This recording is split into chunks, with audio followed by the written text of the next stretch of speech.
कर्म का बंधन अवश्य निर्मित होता है, किंतु कार्य का बंधन निर्मित नहीं होता। पार्थ, तुम्हें कर्म और कार्य के बीच क्या भेद है, ये जानना आवश्यक। कर्म उस कार्य को कहते हैं जिसके साथ फल की आशा जुड़ी। मनुष्य जब भी सुख की, संपत्ति, प्रशंसा की आशा रखकर कोई कार्य करता है तो वो उस कार्य के फल से बंध जाता है। जब किसी कर्म को फल की आशा से किया जाए तो उसे सकाम कर्म योग कहते हैं, और जब किसी कर्म को बिना किसी फल की आशा से किया जाए तो उसे निष्काम कर्म योग कहते हैं। इसी कारण से उसे बार बार जन्म लेना पड़ता है। वास्तव में मनुष्य को कोई कर्म नहीं बांधता, उस कर्म से जुड़ी आशाएं उसे बांधती।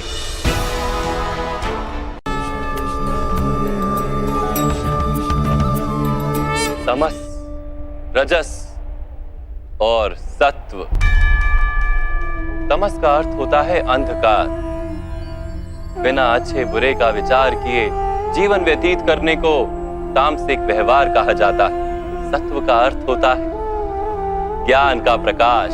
जब व्यक्ति प्रत्येक परिस्थिति में धर्म का, सत्य का और परंपराओं का विचार करके व्यवहार करता है तब उसे सात्विक जीवन कहा जाता है। इन दोनों के मध्य में ऐसा व्यक्ति होता है जिसके पास ज्ञान तो है पर शरीर और मन की इच्छाओं के साथ बंधा हुआ भी है।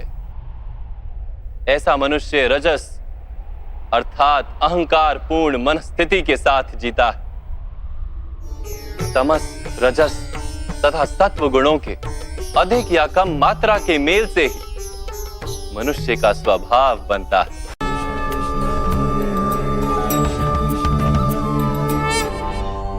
सुख दुखे समे कृत्वा लाभा लाभो जया जयो ततो युद्धाय युज्यस्व नैवं पाप मवाप्स्यसि। अर्थात सुख दुख को समान मानकर लाभ हानि जय पराजय का विचार किए बिना यदि तुम युद्ध करोगे कौन्तेय तो तुम पाप के भागी नहीं बनोगे।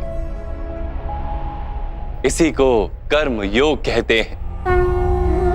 जो सांख्य का ज्ञान प्राप्त कर लेता है वो ये जान लेता है कि वो शरीर नहीं केवल एक आत्मा है। शरीर के भोग और अनुभव तो केवल मृत्यु तक है, अर्थात वास्तविक नहीं, केवल माया है। उसके लिए कर्मयोगी बनना सरल हो जाता है।